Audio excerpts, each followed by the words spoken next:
You think? Yeah. It's on. Oh, hey, yeah, we're going live. It's Tuesday. It's February 17. Did I get that right? Yeah. Yeah. So February 17, 2015. Tuesday night, 7.2, one day at a time. Um, so we'll get what all that means. But just trying to wake up. I actually was awake. I was asleep. I don't even know anymore. Say that again? Yeah, exactly. What are you talking about? I was up to about 7 o'clock last night. Probably about that time. The sun was starting to come up. I gotta go to bed, and I've been sleeping until like 3 in the afternoon every day. I just can't get out of this habit. Usually go to bed much before 7 and sleep until 3. But I went to bed at 3. I actually woke up before 11. It was like 10:45. So it was like 3.5 hours of sleep or something. So, all right, I went with that. I stayed awake, and then until dinner, and then after dinner, about it might have been about 6 o'clock, I guess. I said, like I said, I got to lie down. I got to sleep, and I didn't know if I was going to get up in time for this show or not, to do this nightly nonsense that we do. Random thoughts with random excess, Dutch and random, talking about whatever. Um, I didn't know if I was going to get up. And I really wasn't putting that kind of pressure on myself. I just, you know, I want to do this every night. I'm going to try and do this every night, but I'm not going to make this. I'm not going to kill myself to do it every night. If I really feel like I better off not doing it, but I don't want to make it that easy. So, anyways, I didn't want it to aggravate my sleep. If I need to sleep, I need to sleep. So I went to bed about 6, and I woke up. And I woke up really confused. I had some TV shows playing in the background, so some background noise, whatever. And it had gone through a couple of episodes. And on the one episode, it was on. I guess it was almost exactly. It was just an hour into the show. Why is that important? I got up and I checked the time. I was trying to get the time, see what time it was on my computer, and I looked down the corner, the bottom right-hand corner of the computer, trying to get the time. And what I ended up looking at was how much time had elapsed on the show, and it said like 102, or was or something, some 1 hour almost, and I thought it said 10:02. And I thought, oh my god, it's 10 o'clock, and I'm just now opening my eyes. And, but I was like, I wasn't gonna beat myself up or anything because I had to get up, and it turned out it was like 8:22, about an hour and a half ago. It was almost 2 hours ago. So, anyways, I've been time. Although I'm still a little groggy, still a little, but so I got a couple hours of sleep there. So about 4.5 hours of sleep last night, and a couple hours after dinner tonight. Okay, so that was my exciting day. I slept. I'm still fighting the depression a lot, but not that bad. Getting through it one day at a time. How about you, Dutch? What do you got? I really haven't talked to you much in the last 2 days. Really, I mean, we did the show last night, right? I mean, I did the show last night. Were you here last night? I don't remember. What do you guys think? I don't know. I forget. I know you weren't here for dinner last night or tonight, so I really feel like I haven't been seeing much of you. So, what's going on over there? Let's see. I did. I went to movies the other night. I saw American Sniper, and I probably sound like God, right? I went to the movies the other night, and I saw American Sniper. And a very good movie. Clint Eastwood actually produced the movie, which was really no surprise, but it was a surprise. It was like, oh, this all makes sense, because I like Clint Eastwood movies. More so than the ones that he was in when I was younger. Yeah, he's a great movie. He really is. He knows how to make a movie. Yeah. So I went there, and I was really kind of anticipating, what it is that I was going to be watching and everything. And I normally do pretty well with it, as far as war scenes and fighting scenes and guns and you know not mild violence, but violence, that's not so up in my face. Um, but there, I've started having PTSD symptoms from it, and as you know, I suffer. Well, I'm challenged by post-traumatic stress disorder, and there was definitely times within the movie that the main character obviously had PTSD, and they did a very, very good rendition of what PTSD is for people. When people aren't even aware that it's happening. You could see that the main character was definitely had a whole lot going on in his mind, and people didn't understand, and because of that, they stayed away. And so that's something that I could really relate to. Anyways, so I left the theater and I was okay, but my PTSD dominoes were definitely set off, and so I struggled with that, for the most part of the night last night and the beginning of this morning.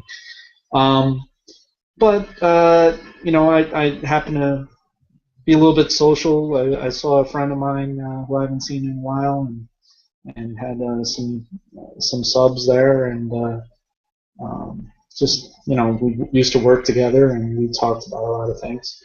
Um, just trying to get a little bit healthier in my mind, as opposed to just my body. Arisen Strength, we're starting to promote that again. The next show that we're going to do is going to be the comeback show, which is going to be March 1st. It will be about bullying, and we're going to knock it out of the park. I fully plan on doing that, and with your help, of course. And so I'm looking forward to it again, and I haven't been able to do that in a while because I wasn't feeling well, and so I'm starting to get better, healthier wise. I had a nice visit with my doctor, my new old doctor. So things are starting to coming back a little bit, and so I'm looking forward to it. Doing a lot of work with JGF, a lot of work, a lot of promoting with JGF. There's a lot of shows that we do on WIRN radio, and we had the 4th and the 6th anniversary, the 4th year for WIRN, and the 6th anniversary for JGF this yesterday and today. So yeah, it's been pretty busy and everything. So like you said, you haven't seen me much. I don't mind that. I mean that, and that has nothing to do with you. That means that I'm actually doing something again. So that's a good thing. So you know me. I mean, it's like I get knocked down, but I don't get knocked out. And when I get back up, I normally fight pretty good. So that's what we're planning on doing. It's going to be ready for the next round. That's the main thing that I did. So that's been that's the long and short of it. I've been struggling with symptoms with depression. I've been struggling with symptoms with PTSD. And I've been struggling with illness. I've been walking around like it was a week-long infection, and it was just insane. Everything that could be sick or was aching in some way. So with this weather, it's been crazy. So, but I'm starting to feel better. I'm definitely getting a little bit more amped up, and I might have even matured a little bit, to what I plan on doing in the near future. So I'm looking forward to it, and I'm just happy to be on the show. Well, we're certainly glad that you're here. One day at a time. I mean, that sounds like a good message to even what you're doing. For me, part of what one day at a time means is there's this tacit, sort of unwritten part of you have to own the past. I have to own my past. I have to plan for my future, but I have to live today. I have to embrace the experience that is today, and I have to make choices for today that make sense for today, while at the same time planning for the future and owning the past. So it's it becomes a little bit of a balancing act, but there is an emphasis sort of on the one day at a time, and not to carry my past around as a burden. At the same time, not to carry it around as if it's a past either. Like, oh, look what I've done. I got to prove myself every day, especially in recovery. I got to be sober every day for it to count. I have 1,432 days behind me. It's amazing. It's amazing. But that doesn't make it. That doesn't mean I get to drink today and it doesn't count, kind of thing. I mean, it's like, I have to. The only day that really counts is today. I have one day that I'm worried about, and that day is today, and it's not over yet. And that's the one I'm working on. So that's kind of the one day. And I got thinking about it because one of the things I do is I don't go to meetings. I haven't found meetings around here that really work for me. I tried. Maybe I didn't try as hard as I could have, but I tried, and I didn't find a connection to what I needed. But I did find it online with some couple of online communities. And it's a fun mix of people. It's the diverse crowd that people are coming and going. And today, one of the people who's been kind of a regular on there. We're all kind of early in recovery. I mean, we're not. I'm coming up on what's that? 4 years now. So I'm coming up on that. But it's certainly not 10 years or anything like that. Although there are people in the group that have that. But a lot of people are, especially in the online forum, tend to have a year or less. Really, 2 months or less. So it seems it's like it's a good start for a lot of people. It's a good place to start. And then after you get going with your recovery, maybe you find places outside of online. You actually find meetings that you like, or your activities. So those people, a lot of those people move on. So there tends to be a lot of quiet participation. Is the best way to say it, for people who don't have a lot of time. But there's one person, he came today, and he did start out, trying to be apologetic and put it out there, get a little bit more into your clean time.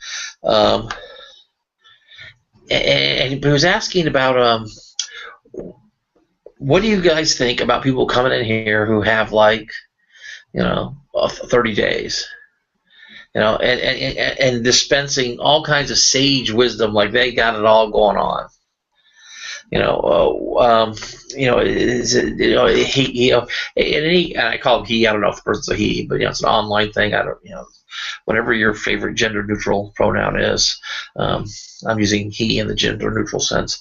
But his he was wondering about it, and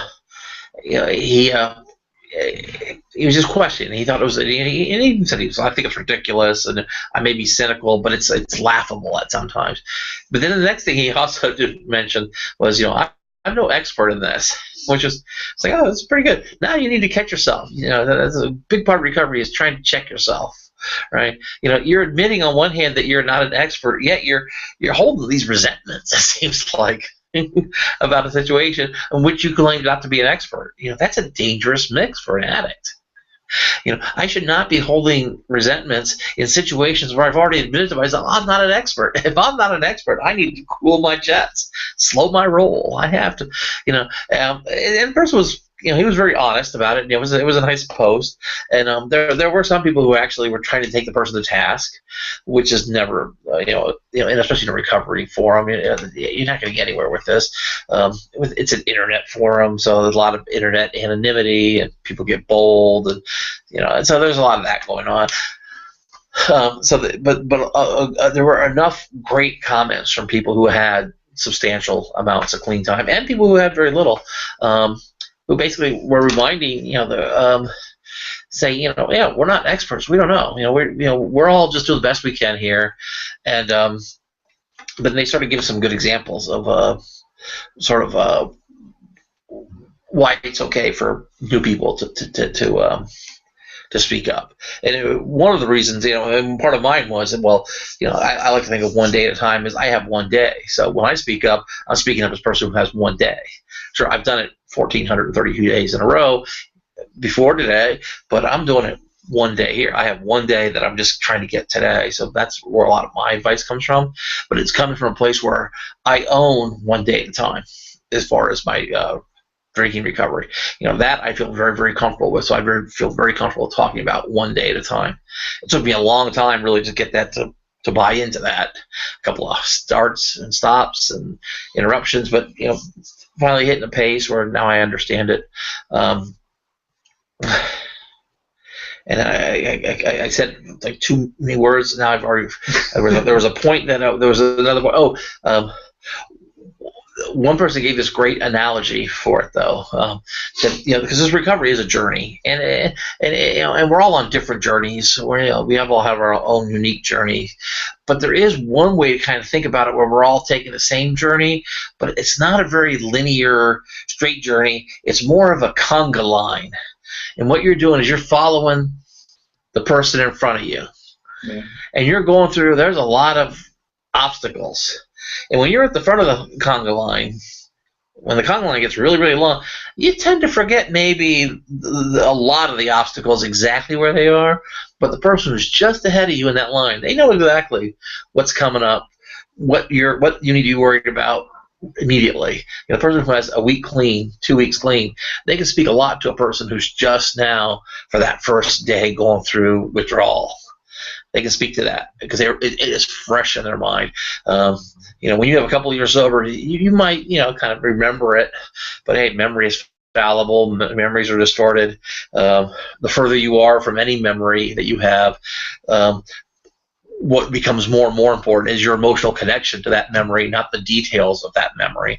But those people who have just a week sober, 2 weeks sober, they can speak right away to that person and give them, straight up, solid, advice that they're going to get through it, or really, really understand what it feels like that. Because when you have a long distance from memories, what you have is your emotional connection to those memories, much more so than the details of the memory, all the smells and the sounds, and your brain fills all that stuff in, so you have those, but they may not be the ones that were actually present. So that's a whole memory thing that we've talked about before. I want to get back here to the one day at a time, but do it one day at a time. For not just recovery too. I mean, it really is about a lot of things in life. Is that and it has that part of planning for the future and owning the past, but embracing the moment and mindfulness. I guess is a big part of that. One day at a time really is. A lot of that is about mindfulness. It's about knowing exactly where you are. You cannot know where you are if you don't own your past. And you certainly can't get to where you want to be if you don't know where you are now. Because you won't be able to track the course. I mean, you can say, "Oh, I want to be there," but if I don't know where I am now, I don't know how to get there. Because I have to get there from here. So I have to know where here is. I have to understand where here is. I have to be in the moment here before I can get there. And then when I understand that, then I can start getting there. And I get there one step at a time, one day at a time, bit by bit, tracking my progress, embracing the experience, learning. I can always learn, even when you talk about sobriety. I have 1,432 days. I can learn from somebody who has a week. One, they keep it green for me, as we say. They remind me that, I was getting lazy on those thoughts. A lot of it's about thinking. You got that stinking thinking, that old thinking, and you don't want to backslide. You want to make sure that you're staying focused on the new thinking. And you hear a new person talk sometimes. Sometimes it's not what they say is necessarily good advice. Actually, what they say is bad advice. But because they said it, now you recognize, that's terrible advice. And now I know why that's terrible advice. If I wasn't where I was now, I might thought you gave me some good advice. Absolutely. But that's valuable to me because it's like it shows me that I'm making progress and I can help that person now. I can bring them along because now I know where they're at and I know where they're thinking. And if I'm going to help them, then I can help them. It's really fun interacting with the new people because you can learn from them on a lot of different levels, and keeping it green is an important one of that. So that was I said, and I didn't switch the thing here, but this was this was on Reddit. This is where I do it. And this was this person just asking this question. It's a pretty big forum. I mean, there's 25,000 readers, almost 25,000 registered members here in this forum. And here on the page, you can see my little random excess, 1,432 days. And it actually counts it for me. So it's probably less a miracle. I don't know how many days I have, as much as I can read. No, I can remember, because I remember it is there every day. So I just add one every day. And I come back here and I check to make sure that their badge bot, the program that keeps track of this, I make sure that it's correct. So, yep, it's still correct. It's still correct. I remember I've been doing it for a year, 2 years. I don't know. There was, 6,000, 7,000 registered members a couple years ago when I started. A lot of these are not active. People, they register their badge and they participate for a month or two, then they go away. Some of them stay regular though, and they stay with it. I don't do it necessarily I haven't been doing it every day for the last couple of months. I do it once a week, but I was for a long time doing it 20 minutes in the morning, 20 minutes in the evening, every day, up until, just very recently, up until probably around Thanksgiving. I started easing off what I was doing, because I started doing some other things. Started doing this. I started kind of like what you were saying about, started to do other things in your life. Yeah. It doesn't mean you stop doing everything that you did before, but you have to make room for things in your life. My life can't be abstinence and recovery programs. It has to be actually living. Yeah. That means getting out and doing things. I mean, it can't just be that all the recovery, but I have to make sure that I stay connected to my recovery programs, because when I need them, they need to be there, and so I need to keep them fresh, keep them green. Those are important. And today especially, been a really good day with get back in there and kind of reading what's going on, and not getting that. This is another thing that happens, and I've had this feeling on here where I've had to challenge it, where it was the same old. There was time you come in and there'd be so many posts from people who had, say, 2 months, and they were going to start. What do you call that? Moderating their drinking. I got my 2 or 3 months. I never thought I could do it, but I think I can do. I'm not gonna drink every day, every weekend, but I'm gonna be going out with my friends. And I'm gonna be getting drinks now and then, and that's what I'm gonna do. I was like, okay, good luck. Hope that works for you. And we always tell them, on there, come back and let us know that when that does work for you, you come back and you let us know that it's working for you, because we need to hear that story, because we're open to that in this forum. I mean, this is for people who want to stop drinking or moderate their drinking, but we need to hear from those people who are moderating their drinking successfully, and we've never heard from any of them ever.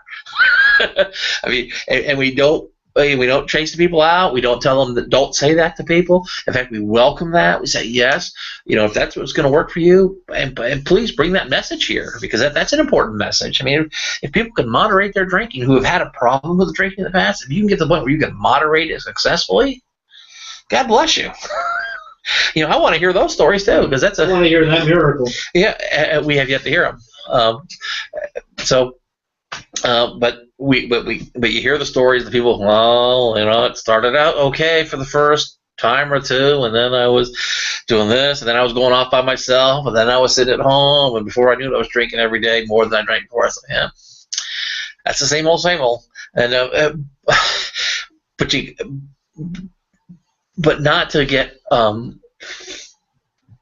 I can't let that bother me in this forum, because it is always, there's always new people coming along, and the new people coming along are going to be in the same situation, very similar situations. They're going to have very similar experiences as everybody else who came along, as I did when I came along. And when I have that resentment about the new people, I mean, that's really talking about me, because that was me. I was new. And I said all those things, and I was, whatever. And so when I get mad at them, or get frustrated with the situation, that's the situation. I got to accept that's what I have to embrace it. And so I use it now. That's the keep it green expression. Say, you know what? I'm going to use this as an opportunity to remind me where I came from, so that I always remember where I came from, and that when I was there were people who'd been through where I am now. That's where they were, and they were getting sick and tired of the same old people coming up, or not the same old people, but people coming up saying the same old things, and that's always going to happen. It's always going to be the same old stuff, and so to try and enjoy that, and and not laugh at them like making fun of them, but it's really laughing at myself, thinking, yeah, laughing at that demon, the demon of addiction. He's got game, but he's got one game. It seems like. I mean, he's got a lot of plays. He's got a big playbook, but he's playing one game. So it's fun to see. It's like I see what you're doing there. I see that. I see that. That's cool. That's cool. You caught me a little bit with a little bit of flash going on there, maybe, but I see the game. So that was a one day at a time stuff going on for me. It was really good. It was very exciting, and it centers me. It's it calms me down a little bit. That's another thing one day at a time does, because it kind of lets go of the past, lets go of the future. I guess I think they say it was Lao Tzu, but one of these Chinese people saying that depression comes from living in the past, and anxiety comes from living in the future. So the way you defeat depression and anxiety both is to live in the present. The less I mean, there's a beautiful way of saying it that says that, but the other one I've heard is when you live with one foot in the past and one foot in the future, the only thing you do is shit on the present. So that's a picture one, right? And there's truth to those statements. So you live in the future, living in the present, living today, and embracing experiences, which I don't even think I posted this story recently, but there was so I don't have the story here to post, but I can mention it. It's about multitasking. And I've talked a little bit about multitasking before. Multitasking basically is it's almost a unicorn in a sense that people are not good at multitasking. They've done scientific experiments where they've gotten people to try and multitask versus doing one thing and then the other, rather than trying to do two things at once. And pretty much like you can almost say always people are better when they don't multitask. But the one thing that was really interesting about this study was beforehand they asked people, how good are you at multitasking? Honest assessment of your own ability to multitask. And people who self-scored themselves higher, self-reported as being good at multitasking, did worse than the people who self-reported as not being good at multitasking. So the better you think you are at multitasking, generally, the worse you actually are. Dial it back. Yeah, you're not as good as you think you are. Okay, so that was this multitasking, and there's studies that show that. This other study I saw about multitasking showed that it was about 3% of the population that actually are sort of like natural multitaskers, which that kind of makes sense to me. That multitasking is not necessarily going to be something that you can learn to do it, I guess. Of course, you can learn to do anything. It seems like almost anything. I guess you can almost learn, but it seems like it makes sense though if like of a brain thing going on. There might be some brains that are just maybe better, differently configured, I should say, better for multitasking. But the numbers are about 3% of the people are what scientists would call multitaskers. So that ties into that other study that says basically nobody can multitask. I mean, it looks like if there is anybody, you're at it's a very tiny amount. So if you look among all your friends, there's probably one of them who's actually a multitasker, if that. So if you think it's you, maybe not. It's like I said, there's almost like look for the fool at the table when you're playing cards. You look for the who's the mark. If you can't find the mark, it's you. It's almost like that. You try to find the person who's the multitasker. If you can't pick any of your friends to be the multitasker, it might be you. But if you can pick a multitasker out of your friends, it probably ain't you. It probably ain't them either. Okay, so just one day at a time. What's the other thing with one day at a time? It's not just sober living. I mean, it's living in general. All right, we have to live every day, one day at a time. But part of that, I think, and it's something that to be considered, is being able to die with dignity. And this can be a real dicey subject here to talk about, and especially it might be dicey to talk about it with Shane, because Shane, you shared with us with some of your suicidal ideation that that there might be a time where maybe we should let people end their own life on their own terms. Thing is how do we go about doing that, and why should we do it? But one, should the government really control when we live and when we die? Should we let a religion control when we live and when we die? Or should it be a personal decision of when we live and when we die? And that personal decision does affect family, friends, extended, there's a lot of things. Yeah. But there was this case, and this was in the news in the last year, latter part of 2014, was this maybe she finally died at the beginning of the year. I guess I can't quite remember. This Brittany Maynard. She knew she was going to die. She died in August, I believe. Oh, was it that long ago? Okay, yeah. That's my memory. But she knew that she was going to die, and so she planned it. She had like a death date when it was going to be. Yeah, she was like August 1st, maybe it was September 1st, something. I'm going to commit suicide on this day. It started getting a lot of play in the news, especially coming up. But then she was getting, of course, a lot of pressure, a lot of people around there. But what she wanted to do, she wanted to go public with it because she wanted people to see that this was a decision that was carefully thought out, that she was comfortable with, and that this was kind of like, it's kind of coming out of the closet experience.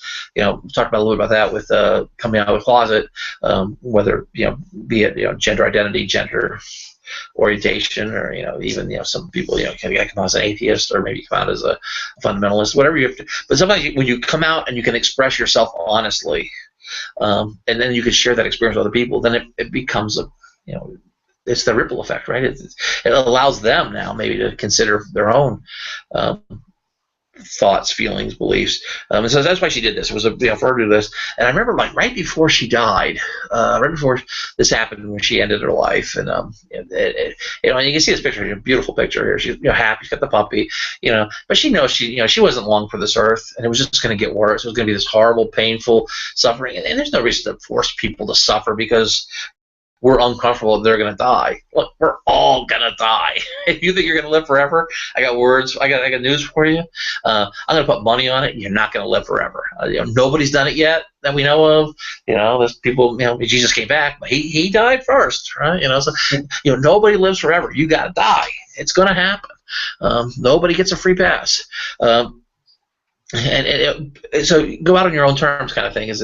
But anyway, she did this, and just in the news just this week here in New York, and we're here in Albany, Detroit, Albany state capital. So they introduced legislation. They're going to start talking about it here. So kind of bring this death with dignity bill, and I think that's one thing that gives you that chance to live life one day at a time. You can live your life on the terms that you are comfortable with living, as long as you know that you can die with dignity. If you if your only prospect is to suffer and linger, if your family's your family's got to deal with whatever you got to deal with. Let's keep it on you, right? But if your only option is that you've got to suffer and linger to keep somebody else, to keep the government out of, you got to keep your family out of jail, because Kevorkian, I don't know if people know. Remember Dr. Kevorkian?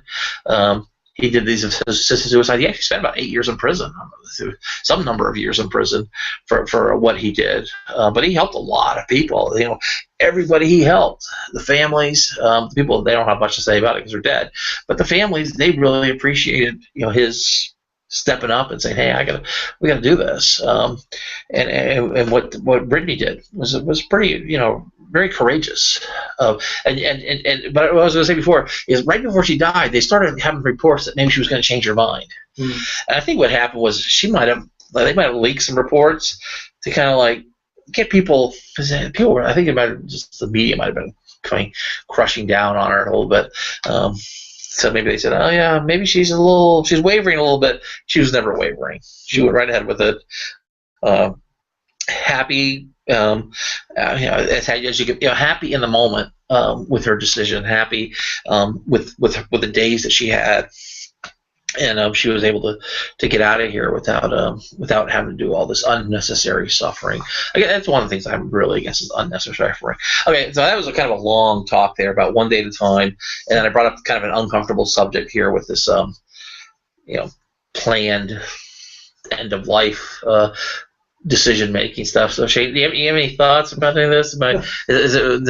Should I catch you really way off guard? Wonder what the hell is Wayne doing here? Okay. Well, let's start with one day at a time. It's funny that you're doing this show today because 2/17/07 used to be my date, and I remember. Well, let me start off with this. I remember when I first came into the rooms. Even on my last stint, which was, I've got the better part of 8 years now, I was in a fighting mode. I was still trying to fight the addiction. So I was one of those that probably sounded really immature and, out of place when it came to the room.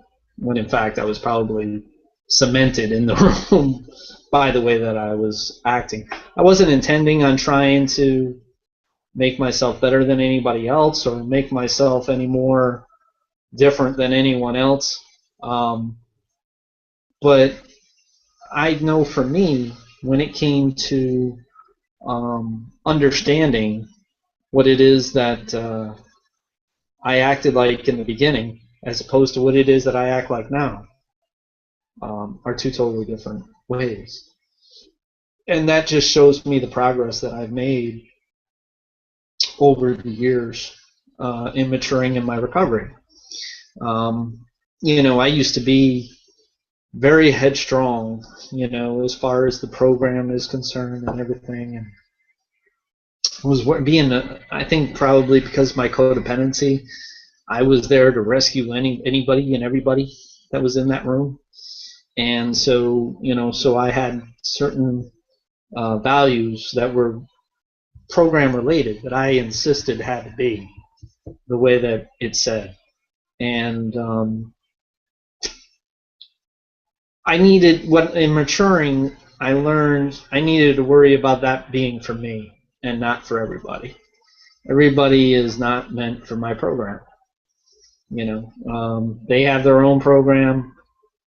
I can't guarantee their success with that program. I can not even guarantee the success with my program or any program.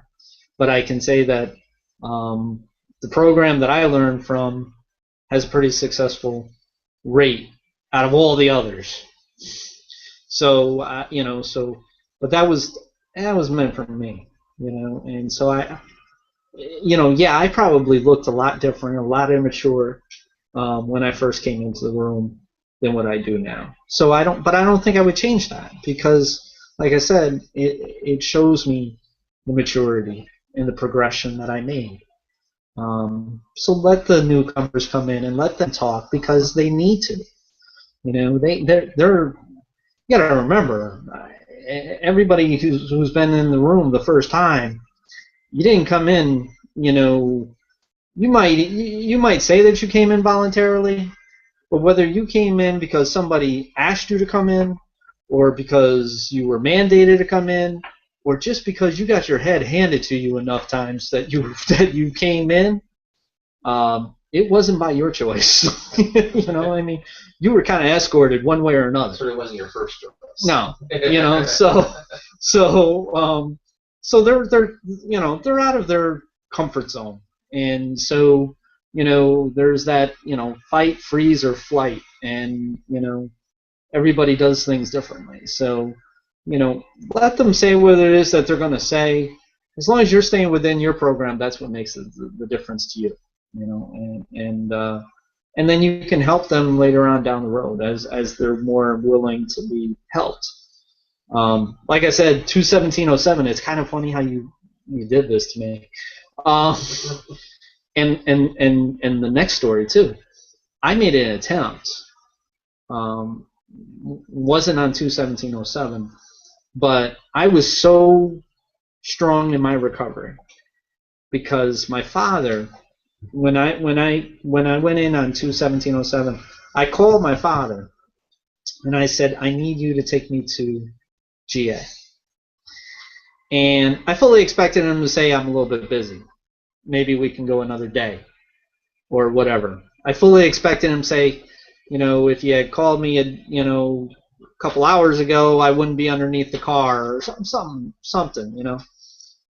Instead, he said, I'll be right there. Where are you? And that was a difference, man. That was a big difference. That was where he picked me up. He brought me into the room. I was broken in every way possible, whether it be emotionally, financially, just totally broken. And but he brought me to the room. Fast forward 2 years, and I'm in my recovery, and I'm strong as can be in my recovery, but I'm not as strong as I can be in my mental health. And I made an attempt at suicide to the point where I was unconscious. I had a concussion. I drank antifreeze. I drank 3/4 of a container of antifreeze. Chased it down with Mountain Dew. You want to talk about something that was, it was one heck of a combination. But anyways, I was awake for a short period of time. The police broke into the room and everything, and they did life-saving procedures and stuff. And I was half awake, and I saw that my father was standing from this side of my left eye, and I saw he was there. And I turned over on my stomach. Now, mind you, I just drank 3/4 of antifreeze. My liver was shutting down. I had a concussion, and I was basically in trouble. And my one thought was to crawl to his feet and tell him 2/17/07, 2/17/07. And I was telling him, I didn't gamble. That's not why I did this. And I was telling him that I still was in my recovery. And I'll remember that to the day I die. And, well, at least I believe I will. And then I passed out. And I woke up 3 days later. So that it's just like I said, 2/17/07. It was like, wow, it's amazing with the content that we're talking about. As far as the dignity, death and dignity, that's a tough subject, and you know what? That requires a lot of wisdom-like conversations, and I'm not so sure I trust people to do that. I'm not so sure that I trust people to have those conversations that need to be had. I do for a point believe that it's a person's right, to die with dignity. I think that people are going to get it wrong. We said at least, and there's going to be cases where they get it wrong, but I don't think that's enough to prevent us from letting those people who can get it right to get it right, because let somebody die on their own terms. To me, even if they, I don't know, if they get it wrong, even it's like, at least they got it on their own terms. I'm not even sure what it means to get it wrong. That's the other thing. It is a very delicate subject. It's a very tough subject, but it's so tough that we need to remove the government from it. We need to remove, some of these official legislative restrictions on it, and let it be that personal decision that it really is. Because it is such a tough decision. It really is. I mean, look, I have my own situations. I've got my own pain. I've had chemotherapy.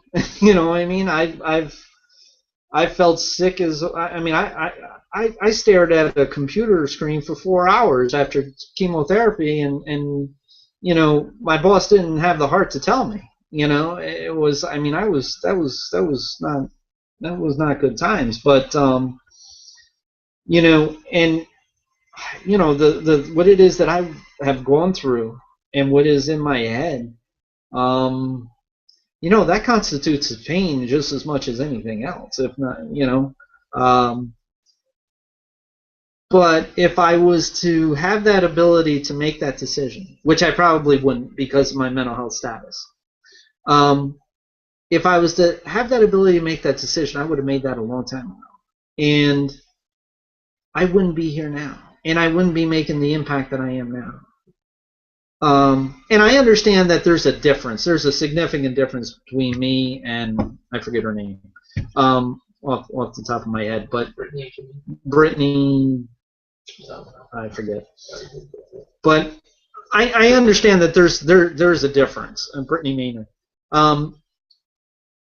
There's definitely a difference as far as between what I felt and what's going on with Brittany. I just don't know if it can be handled. I really don't. It's like it really, and I also have a thing with, it's like I believe in God, and I believe in that there's a reason why we're here for as long as we're here. Obviously, I mean, look at my purpose. Right. It's like I finally said, I'm not meant to be happy the way that I want to be happy for whatever reason, and I'm, and I have a purpose, and there is absolutely, I can tell you right here and now, I'm not trying to be hypocritical. I made the decision whether to die with dignity, or outside of dignity, really. But I made the decision in order to kill myself a few times that were really serious things. I should not be here. And by whatever reason, I am here. And I've listened to, the speaking of my higher power, and I believe that I have a purpose. And that's why I'm still here. But at the same time, it's like in Brittany's this situation, that wasn't going to get any better. If any, it was going to get worse.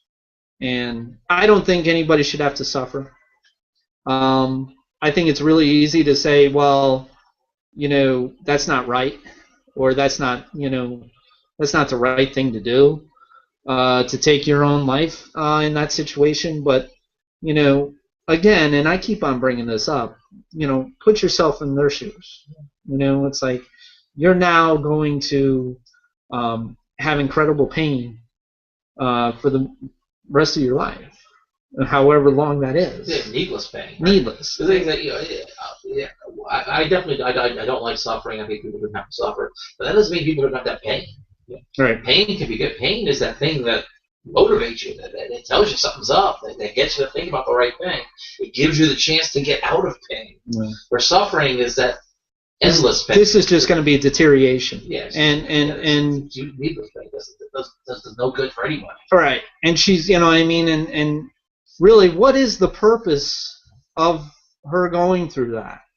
I don't know what that is. The only one who knows what that is what I believe is my higher power. And I know for a fact that if my higher power didn't want her to be able to take her own life, then she wouldn't be able to take her own life. I'm a prime example of that. So I know I sound like I'm really mixed up, because it is. It's a mixed up subject. It really is a mixed up subject. I mean, it's really easy to say that somebody should have the right to be able to decide whether they live or die. Yeah. There are a lot of people out there that have distorted thoughts and think that they want to die. And because of the pain that they're in. I have a few friends who have RSD. And that's chronic pain is something that is just horrendous. They have pain from, anywheres between 8 and 9, 10. You know what I mean? I don't know what that's like. I've never had that. But I can only imagine. You know what I mean? We've all had toothaches, right? Now multiply it probably by 100. It's like, how are you going to end up feeling, every day? So it's like, that's they're going to say, well, I don't want to live through this, or I'm tired, or whatever, and then you say take the government out of it. Well, who's going to decide whether or not that they're within their full capacity to be able to make that decision? Like you said, it's going to end up being an individual thing, and it's going to be one of those things as to where it's always going to be criticized and it's always going to be glamorized. Just depends on what side you're looking at it from, But take it from somebody who take it from somebody who knows that decision, and it's got me perplexed. When I really look at it. I don't make the decision to take my life easily. But anyway, so it was. I know I was probably really discombobulated there, but it's like it's funny that you mentioned all this on 2/17/07, because like I said, it was that it was I can remember that as clear as day.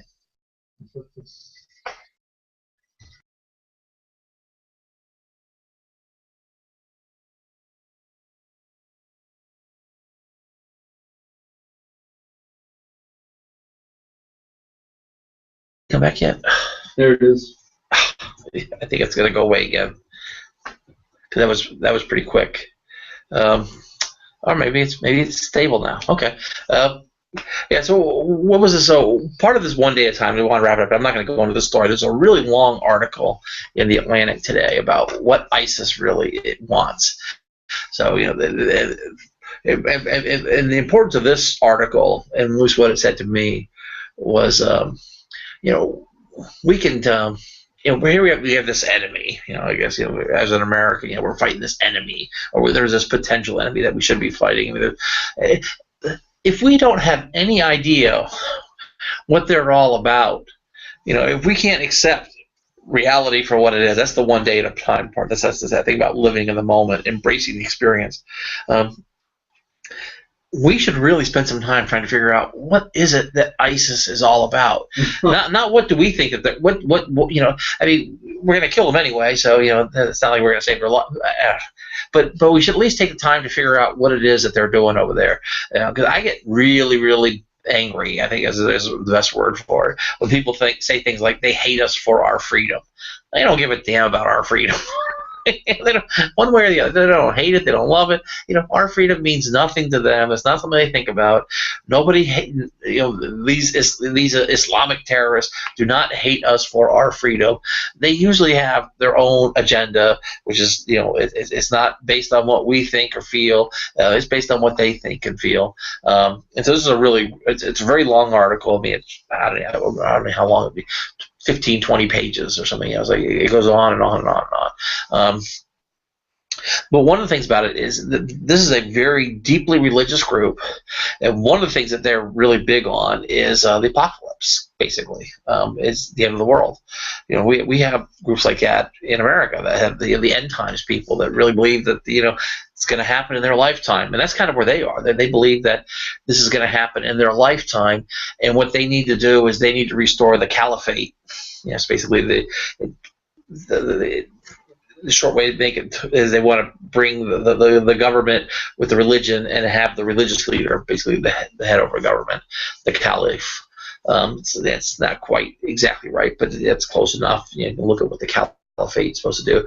But they believe they need to restore the caliphate, and by restoring the caliphate, then they'll be prepared for the end times. We have people in this country that kind of do a lot of the same things, but they're not blowing up bombs and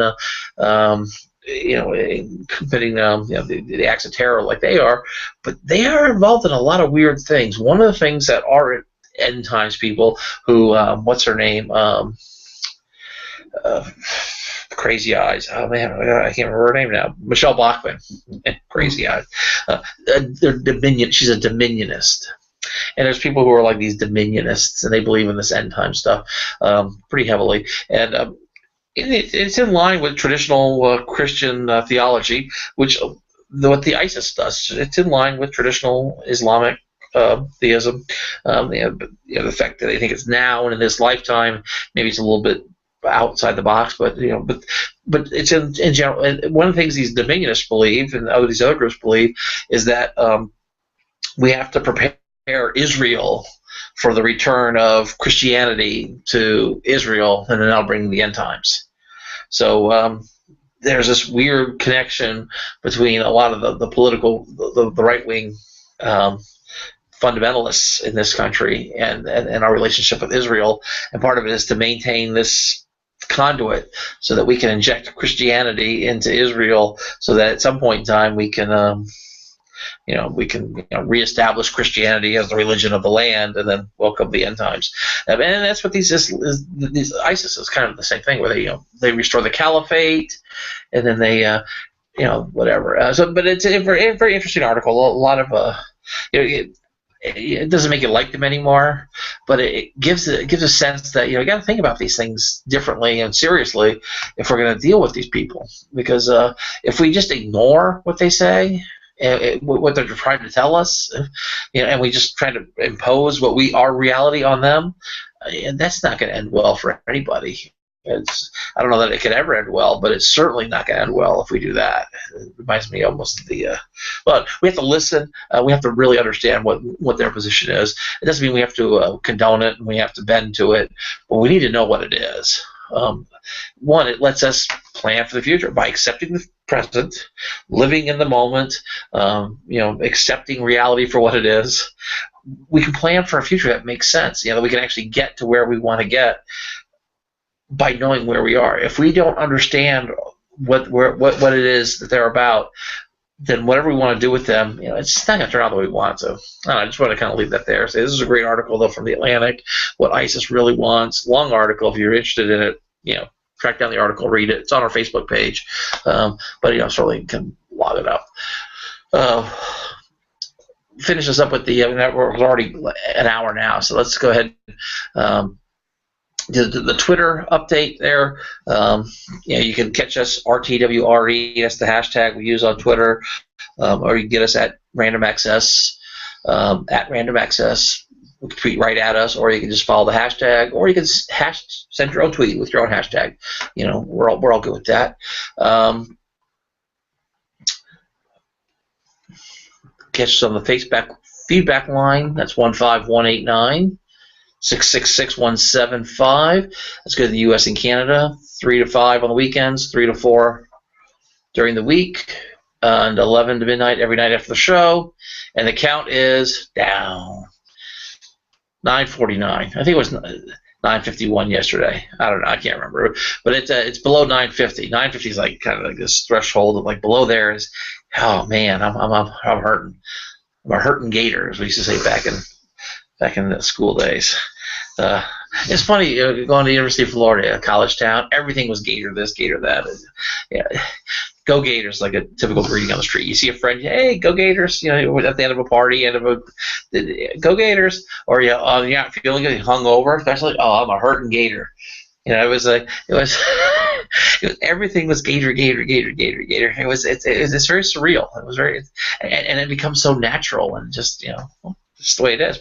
People wear the orange and the blue. They get the hats, the logos. The game days are crazy. The whole thing is just nuts. And then when you move away from it, and you're not in a college town anymore, and you don't have that sort of, there's this weird sense of community because everybody's a Gator fan. Okay, not literally everybody, but it's just this amazing, weird sense of community that's centered on the Gators, whatever.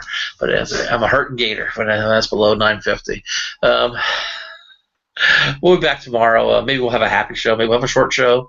Maybe, I don't know. That'd probably be a good show. It's always a good show. We always have a good time.